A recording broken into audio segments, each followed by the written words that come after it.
So while I was at the VA last time, one of the ladies I know, told me that her daughter bought her grandfather clock, and I sent her a YouTube video on what to look at. My YouTube videos would not have explained this. Right. And so while I'm here, I told her, I'm in the area. I'll go ahead and stop by your house. Give me your address. And she said that would be great. So this is the grandfather clock. If it's a grandfather clock, it should be at least 60 inches tall. Mm-hmm. Okay. And then the issue was this part right here, which is part of the suspension, the leader hanger, it was bent, and so it was hitting the verge assembly, and so it wouldn't tick. The strike doesn't want to work, and it probably needs oiled. So because I'm here, I'm gonna take this movement out because I didn't want to break the suspension spring trying to put it all back together. And it's easy to do once you get the weights away from the case. You have to get the weights away from the case, and so I'm manually making the chimes work.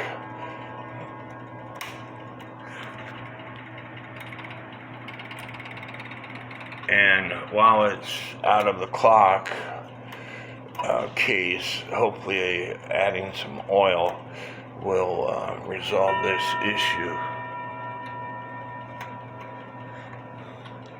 It might have some bushing issues. I'm not going to know until I get the movement out of the clock. But I believe in helping people out. Bless people and God will bless you. It's just the way the world works.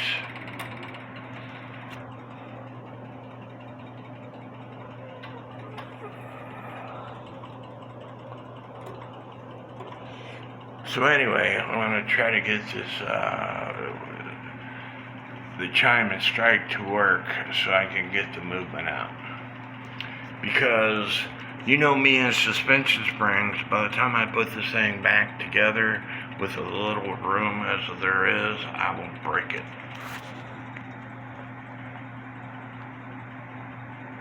At least you're giving it a shot. That's more than we expected. Because I thought it was just going to sit there and look pretty, but never worked. So anyway, I took the movement out, and the pivots are extremely dirty.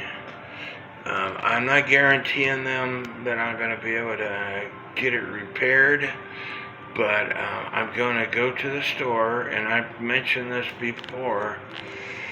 I'm going to get some brake clean and probably a can of air and a small thing of synthetic oil, and then I'm going to use a brake clean outside to clean this off.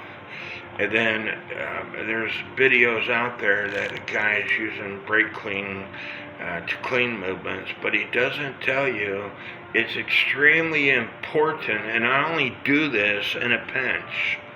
It's extremely important after you spray this movement with brake clean that you thoroughly rinse it with soap and water, because if not, the brake clean is going to continue to do its job, and it's going to eat away the movement.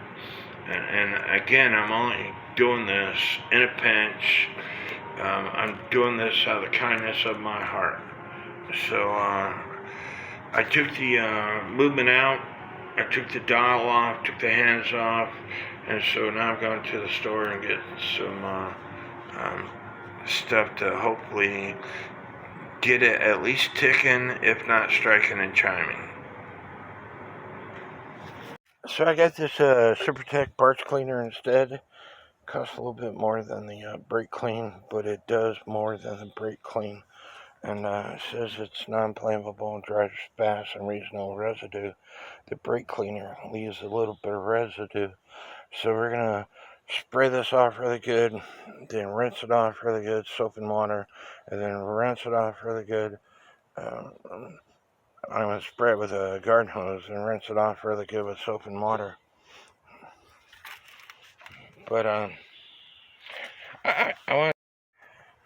So I used the whole can of that parts cleaner on this, and then I swished it around in warm soapy water and for several minutes, so the soapy water will dissolve the cleaner, and then I took a garden hose and sprayed the crap out of it. So now I'm going to use a hairdryer and dry it off. It took most of the stuff off. I see some of the pivot holes that are still dirty, but we're going to see what happens. I should have looked the movement over better than what I did. And the clock ticks. However, the only thing I was trying to figure out, I was playing with the pen and trying to get the movement to strike. But I'm going to show you something that shouldn't be like that. Can you see the escapement wheel? The escapement wheel has got green crust on it. And it didn't happen from that parts cleaner. For the people that's gonna say you shouldn't have sprayed that parts cleaner on it. That's not what happened. So, this clock movement needs to be taken apart and cleaned properly. So, I'm going to talk to my friend, and I'm going to, again, I don't repair clocks for a living. I don't repair clocks for a living. I do not repair clocks for a living. Every once in a while, I will help out a friend, and this lady is really sweet to me. Every time I go to the VA, we chat, we have a great time. I consider her a friend. So I'm gonna take this movement home and work on it, because I can't do what I need to do here. But you see the green crap all over that escapement wheel. Shouldn't be like that.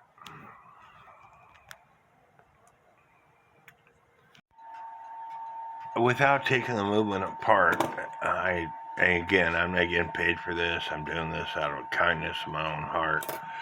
I cleaned up the movement in my ultrasonic cleaner. The wheel looks better, but it still has that green, some of that green stuff left on it. So I'm going to try to take that wheel out, or use my Dremel with the wire brush and clean it off. Again, I don't want to take this movement apart if I don't have to. I'm doing this out of the kindness of my heart, and so I've got plenty of my own clocks to work on. I just trying to help somebody out. Now I marked where the verge assembly bracket goes. That way I can put it back in the same spot. In this particular verge assembly, to adjust the depth of the pallets, you can raise it on both sides because the holes are oblonged. Typically only one hole is oblonged, but in this case they're both oblonged. And I could put my Dremel in without taking the verge assembly apart on the front side, and you don't have to, you let your tool do all the work for you. You just turn on the Dremel And as you can see, the wheels are rotating, and you could do the same thing to the back side with the verge out of the way.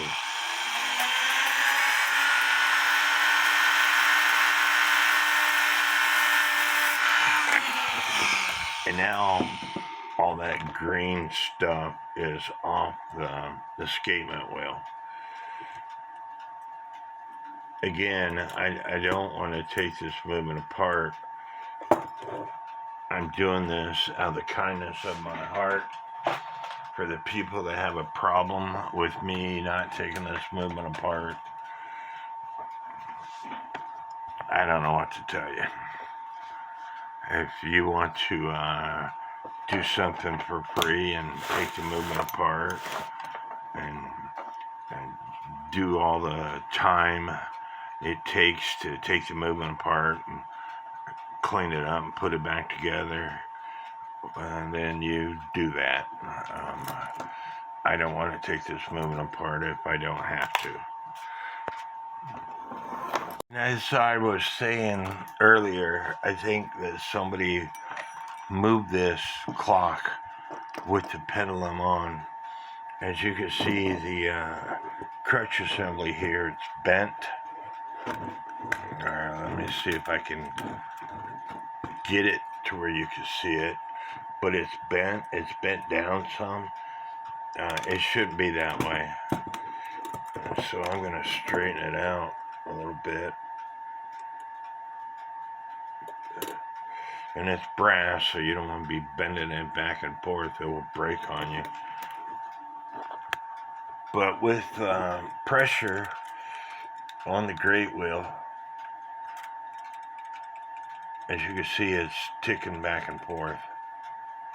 And so it's still a little bit bent. This is twisted.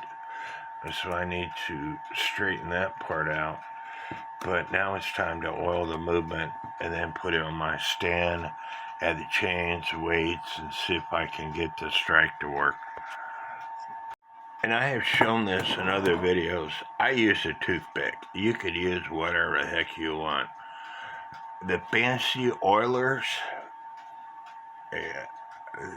the ones that are the metal pieces, all they are is a piece of metal where you take and you flatten the end. I'm going to go ahead and do that. Let me show you what I'm talking about. You take a piece of wire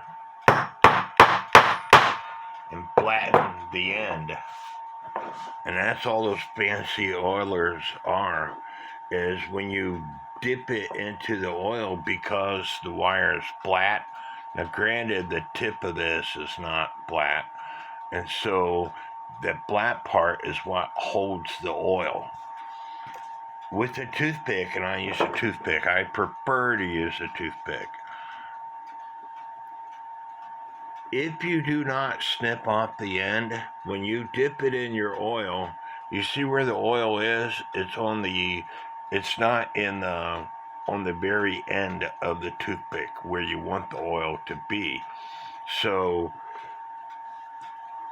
you take a pair of pliers or a knife and you snip off the end of the toothpick.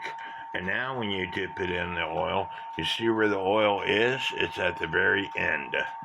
So I'm going to go ahead and oil all the pivots on this movement. And don't forget to oil the pallets. And all you have to do is put oil on your toothpick. And this is called the verge. The parts that go into the escapement wheel is called pallets. And you put some on the inside of both pallets. And then you activate the wheel so that oil is put disseminated across the escapement wheel.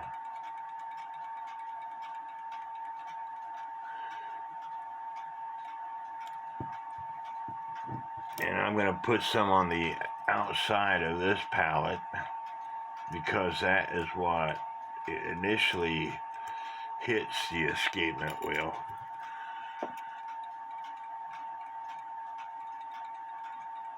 And again, I'm using my fingers, and that's why you see it move and then you see it stop.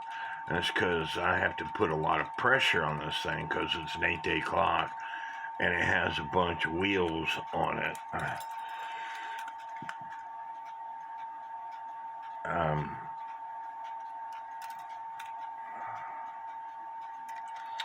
In this case, this 8-day clock has one great wheel, second wheel, third wheel, fourth wheel, and the escapement wheel being the fifth wheel.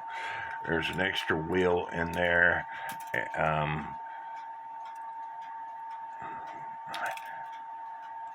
And it's not an extra wheel. It's a minute wheel with center arbor, which cuckoo clocks have got a minute wheel with center arbor also.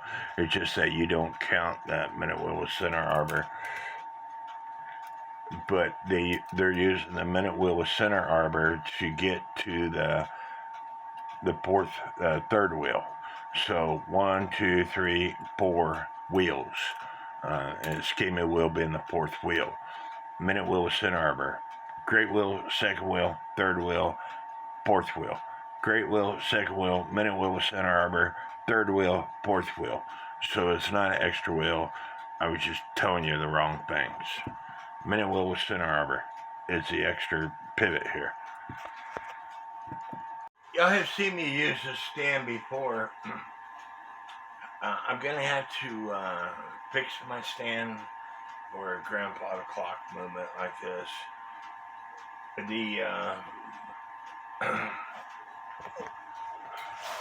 These posts, I'm going to have to use Loctite or something on them because they will turn as the weight comes down. Anyway, I'm going to have to modify my stand a little bit, secure it a little bit better. But I only got the chains for the strike on. But as I trip the strike,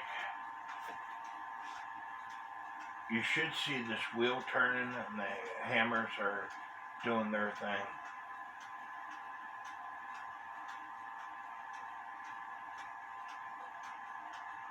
And there it stops. And so it's all doing like it's supposed to do.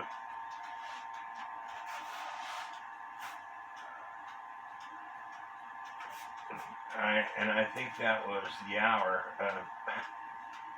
Sorry, I'm going to have to figure out which of these are the hours. I think I'm going to put a clock weight, a cuckoo clock weight on it, and that shouldn't move the stand. Because they're a lot lighter than the grandfather clock weights. They're about 6-8 pounds a piece or something like that. Be a little bit slower.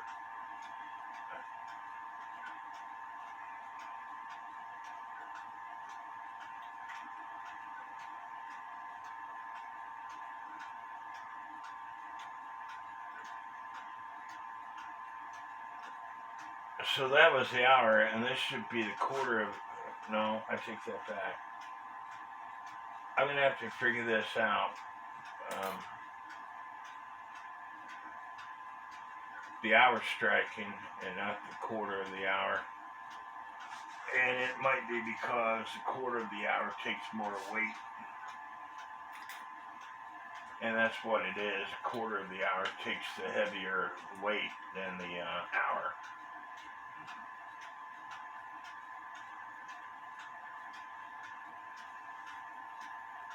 And I think that was the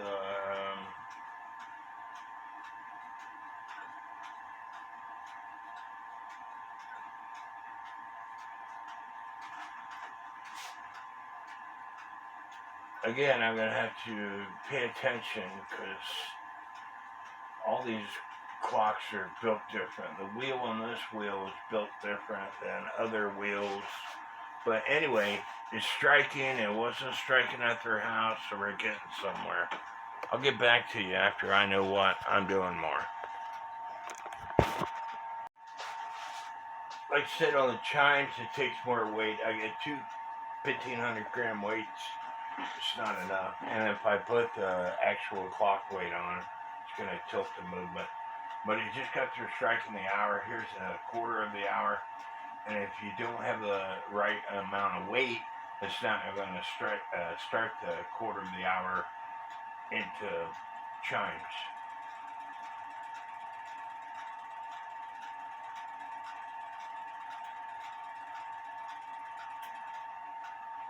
One, two, three, four.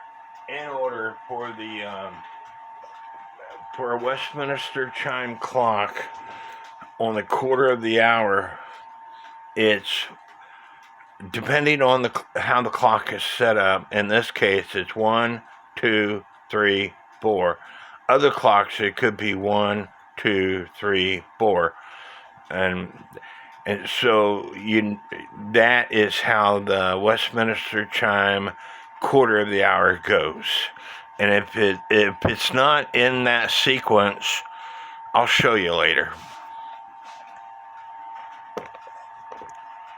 That was a quarter of the hour. The half hour is going to play 8 tunes.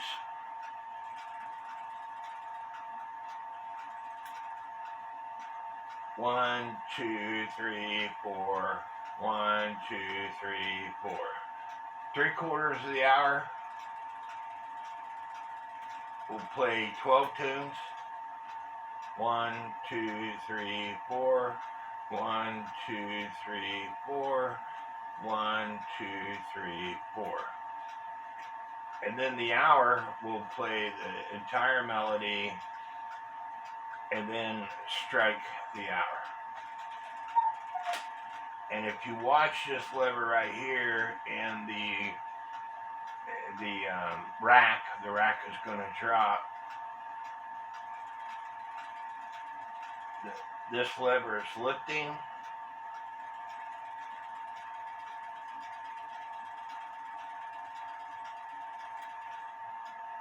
It just went into warning. Now it's chiming, and then after the chimes, it's going to strike.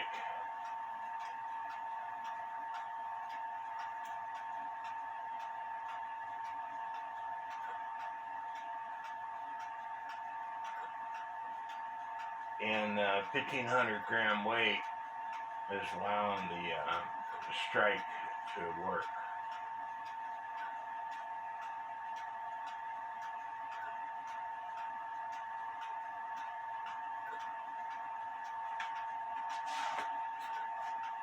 Anyway, the strike sequence is working. It's actually working with the hands. What I have to do now is put a chain on the time side to make sure the hand is actually moving. Because if it's not moving, well, it's never going to strike. Because the hand, the minute arbor, has to rotate in order to go into the strike sequence. So if the hands don't move, that means the clutch system in the time train is messed up, and you have to adjust the clutch system. Just like I talk on cuckoo clocks, anti-cuckoo clocks, the clutch system is a compression washer under the intermediate wheel.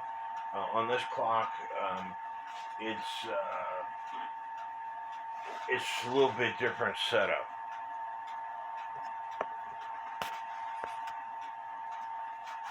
And you will notice, and I talked about this before, I got the chains in a bucket. Put them in a bucket or a box if you're working around the movement in a rollerized chair. Even if you're just walking around, put them in a bucket. That way you don't trip on the chains, that way you don't damage the chains. But the chains on, verge and crutch assembly swinging back and forth like it's supposed to. And if you watch really closely, you'll see those hands move. And that's because I don't have a pendulum on it, so the hands are going to move faster without the pendulum, and I should have got the other parts from their house, but I didn't. But I think I can finish it while I'm at their house. And you also see that I put wire around the chains. The way these chains are designed, they've got this ring. This one's got a string on it, but this one's got a ring and another ring, and then the tab and a string. So they're kind of a pain in the butt. Well, not really a big pain in the butt. They were harder to put on than they normally are because of that extra ring and string. And so I'm adding some high strength thread locker. That way these things don't turn on me in the future. I told you when it chimed on the quarter of the hour, if the hammers didn't go in order, 1, 2, 3, 4, then it's not set up properly. So what you have to do, you have to, it might set up, it might strike that way.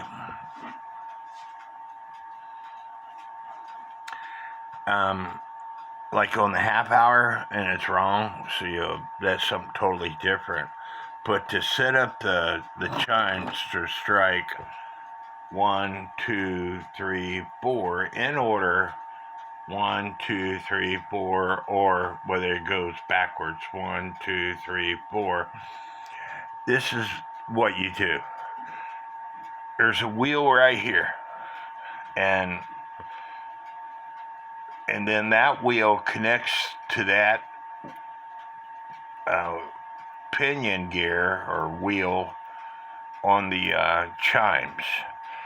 There's a screw on this wheel, and you just loosen that screw and you move this wheel off.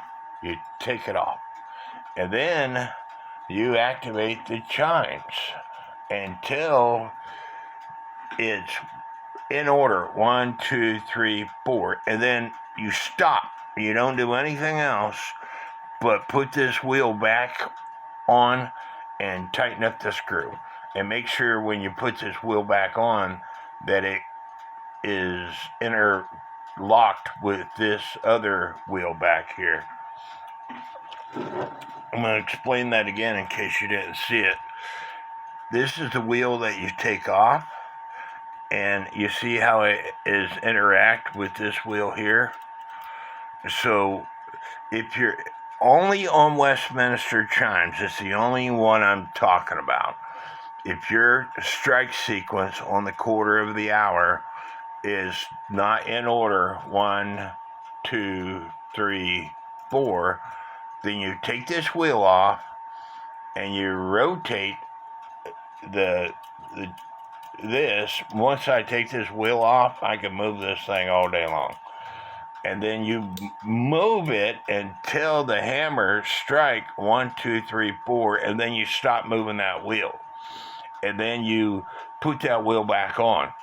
And then you have to go through the sequence again, because if you didn't put it on correctly, it might have hit 1, 2, 3, 4, and then one of the levers came back up.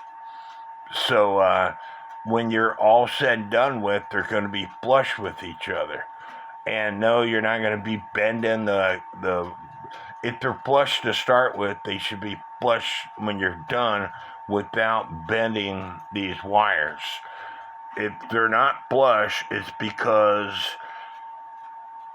when you put the wheel back on, it turned this other wheel just a tooth, and that's all it takes is one tooth, and then one of these hammers could be up in the air like that. So anyway, the movement is ready for me to take back to her house and put the other parts on. The function test completes, it's oiled, it is striking, it's chiming, it's ticking away, on the verge assembly here. And so I might have to do some small adjustments. Well, I know I will. But see, this thing's got a clutch system in it. And you should be able to see me rotate this, and the pallets are going into the teeth. But if they're in the wrong spot, I could move it a little bit because it has a clutch system on the verge and crutch assembly.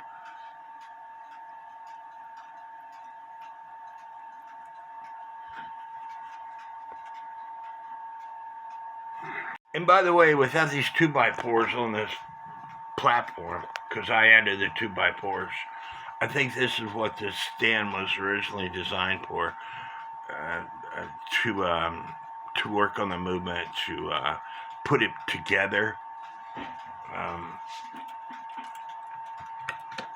etc. I turned it into a sidewards stand so I can adjust the movements. Again, I still have to take this movement back to her and put it in the case. And again, I'm not getting paid for this. I did it out of the kindness of my heart. And I tell people all the time, I don't want to work on other people's clocks. I will help out a friend every once in a while. I consider her a friend. We're not close friends, but I consider her a friend. And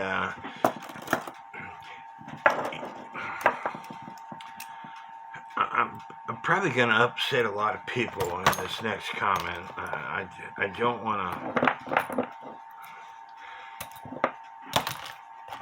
A lot of people can't afford to have a grandfather clock repaired anymore, to have it serviced, and that's why you can buy these grandfather clocks. Back in 2000, they used to sell for $3,000, $4,000, $5,000, $6,000, $7,000. But because the clock repair business, there's hardly any in the area. The people who do work on those clocks can basically charge whatever they want, and people guarantee their work, and if you're gonna guarantee your work, then you need to establish a price that you feel comfortable with. What I tell people all the time, what you charge. Back when I was shoeing horses, when I went to Ardmore, Oklahoma, the Oklahoma State Farrier School, they said, go to your local barber, and whatever they're charging for a haircut, charge 5 times as much. When I got out of Oklahoma State Farrier School and came to my area, the barbers were charging $10. Sorry, they said charge 10 times as much as what the, 5 times as much.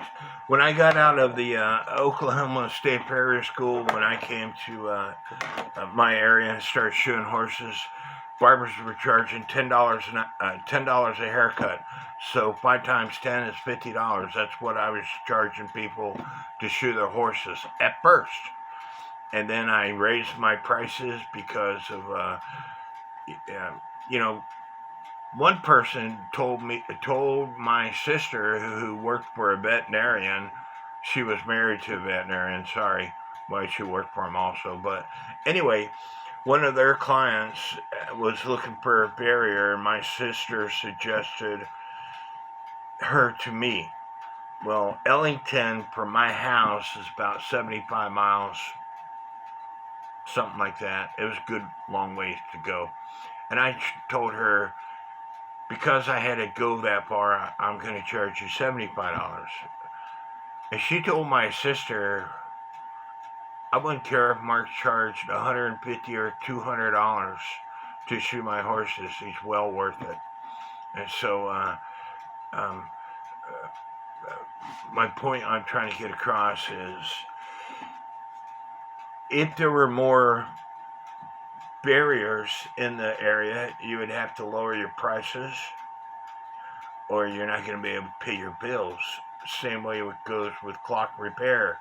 If there were more clock repair people in the area, and there used to be, but in my town, there's one person I wouldn't recommend him to anybody. As far as my knowledge, the next closest person, I don't know. I don't worry about it. I know how to repair my own clocks. But my point is, if there were more clock repair people in the area, people would have to lower the prices, and or they wouldn't be able to pay their bills or put food on the table. And that's why I do these videos. I'm not a rich man. I said this before, but I believe in helping other people out. I believe I'm still going to be alive when this world comes to an end, and I believe it's coming to an end very shortly. And so you can't take it with you. Yes, you need to be able to pay your bills, and all my bills are paid. Food is on my table. Lights are in my house. I got gas in my vehicles. So I believe in helping people out. I hope y'all enjoyed this video. I might do a part 2 to this video when I take the movement back to her. And but I gotta contact her and schedule it and all that stuff. But the whole point of this video was to explain what you could do in a pinch.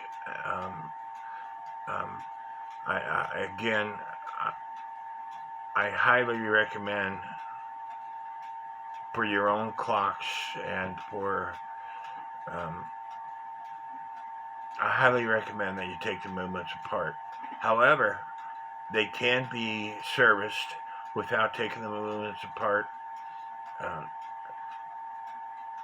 Whether they're going to run for 5 years, 6 years, 7 years, I have no idea.